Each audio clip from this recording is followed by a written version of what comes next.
그래서 이제 그런 리스크에 대해서 좀 더 자세히 알아보고자 하면은, 크게, 뭐, 세 가지 정도로 조금, 여러 가지 리스크가 있지만, 국내 내수, 어, 뭐, 국내 플랫폼, 을 이용하는 것과 글로벌 플랫폼을 이용할 때의 차이로 느껴지는 가장 큰 리스크는 크게 이제 리스크만 중심으로 조금 몇 가지 예를 들어보도록 하겠습니다. 그 환율 변동 굉장히 주시해야 된다는 거죠. 예, 저희가 이제 예를 한번 들어보면 2008년도 글로벌 금융위기 있었잖아요. 예, 뭐 이제 97년도에도 여러 가지 이제 우연히 있었지만 또 많은 기업들이 도산했죠. 저희가 너무 멀리 가지 않았나 싶지만 굉장히 그렇지 않습니다. 저희가 예를 들어서 그, 어, 어떤 제 케이스로 보시면 좋을 것 같아요. 예를 들어서 이제 제가 저희가 2008년도까지만 해도 그때 당시에 이제 중국 되게 작게 했죠. 물론 소규모로 하니까.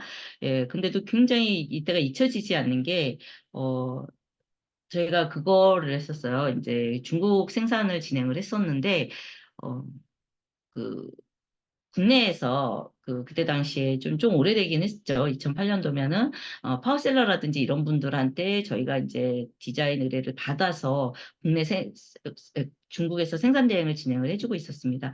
이제 초창기에 저희도 일을 할 때는, 저희 제조업체가 중국의 공장이 사실은, 저희와의 관계가 그다지 이제 신뢰가 없었잖아요. 그래서 저희가 100% 선입금을 하고, 저희도 고객분들한테 100% 선입금을 받는 그런 구조였었어요. 근데 2008년도 당시에는 이제 그 공장도 이제 좀 어느 정도 신뢰가 회복됐기 때문에 저희가 몇 프로, 뭐 1, 20% 선입금을 통해서 해결을 좀 하고 있었고, 중국 당시에는 이제 중국이다 보니까 그렇게 진행을 했었고, 안전하게 가기 위해서, 당시에는 좀 불량률이 좀 높았었어요. 저희 아이템에 대해서. 그래서 그런 것들에 대한 견제도 좀 있어야 됐기 때문에 저희가 다 입금을 하지 않은 상태였었고, 국내에서는 저희가 자금력이 또 큰 회사가 아니었기 때문에, 다 입금을 받아놓은 상태였었는데, 진짜, 와, 미국에서 금융위기 터지고 나서 저희가 정말로 환율이 당시에 900원에서 1,500 단위로 계속 올라갔었거든요. 눈 뜨고 나면 하늘이 오르고 눈 뜨고 나면 하늘이 오르고 근데 내일은 괜찮겠지, 내일은 괜찮겠지 했는데 이게 이제 그대로 진행이 되다 보니까 아, 나중에 다 정리하고 나니까 굉장히 수익은 하나도 없었고 그나마 이제 어, 저희가 이제 저희 고객분들 중에서 나름대로 조금 이해도가 같이 관계 맺는 분들은 좀 양을 많이 해주신 분들이었잖아요.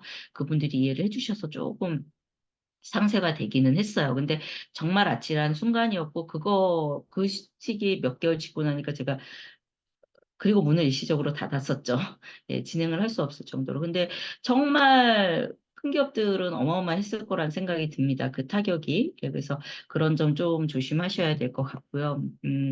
코로나 때도 마찬가지죠. 예, 그래서 코로나 때 같은 경우도, 어, 그, 사실은 저희 이제 아시는 기업 같은 경우도 이제 브랜드였어요. 브랜드가 유럽 브랜드였었고, 근데 이제 생산 기지를 중국에다가 진행을 했었어요. 그래서 거기 공장과 밀도 있게 하기 위해서 자체 생산 기지를 그쪽에다 아, 두고 진행을 했었는데 코로나 때 이제 유럽 브랜드다 보니까 뭐 여러 가지 북미 쪽이라든지 이런 쪽 아니면은 유럽 쪽 그쪽에 굉장히 물류가 막혔었죠. 예, 그래서 조금 미리 이제 이쪽 기업 같은 경우에는 물류로 해운으로 해놨던 그런 케이스였거든요.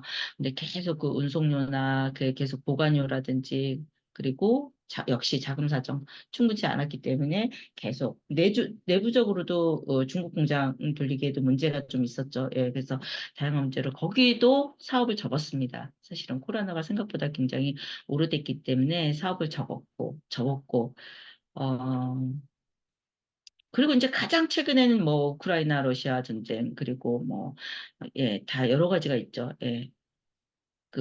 개인적으로는 사실 소비를 좀 줄여주면 돼요. 항공료가 뭐, 가스나 기름 올리면 좀 줄었지만 사업에서는 전혀 다른 문제죠. 그래서 이런 국제적인 이슈와 환율 변동에 굉장히 주시해야 된다는 것. 그리고 그것이 곧 우리가 이제 가격 경쟁력에도 영향을 미칠 거고, 사실은, 예, 여러 가지 수익성에서 100% 사업을 접을 수 있는 위험 요소가 될 수 있다라는 거죠. 그래서 이런 거에 대한 대비책은 나와 있죠, 사실은. 그래서 요즘은 어, 이런 리스크를, 예, 한 계란을, 한 달걀을 한 바구니에 넣지 말라는, 그런, 어, 전략이 그대로 적용이 되고 있죠. 그래서 사실은 이제 법인 같은 경우에는 자회사를 현지에 설립하는 경우, 그런 경우도 많이 되죠. 그래서 뭐 현지화 비용, 현지 내에서 수익을 현지화로 처리한다라는 것, 그런 식으로도 진행하고요. 계약을 맺을 때도 사실 이런 환율 변동성을 미리 생각을 해서 여러 가지 그 뭐 해칭 전략을 펼치는 그런 식의 리스크 관리를 해오고 있겠죠, 기업들이. 그래서 계약 당시 뭐 환율을 고정시킨다든지 여러 가지 이제 선물 계약이라든지 옵션 계약 등을 통해서 그런 전략을 통해서 리스크 분산을 좀 할 수 있도록 하고, 또 재고 같은 거 물류를 정말 이게 굉장히 이번에 타격이 있었다는 걸 다들 몸소 체감을 하셨을 것 같은데, 그래서 재고 관리를 사실은 이제 아마존 같은 데는 풀필먼트가 있잖아요. 그래서 그런 식으로 재고 관리를 현지에도 충분히 보유를 하고 있고 할 수 있도록 그렇게 진행이 되고 있죠. 그래서 아마존이 그런 글로벌 빅테크 기업이다 보니까 그런 것들이 가장 안전적으로 판매자가 안정적으로 할 수 있는 시스템이 가장 잘 갖춰진 곳이다라고 보시면 될 것 같습니다. 네. 그래서 뭐 아마존이라는 곳을 이제 진행을 하게 됐다라고 보시면 됩니다.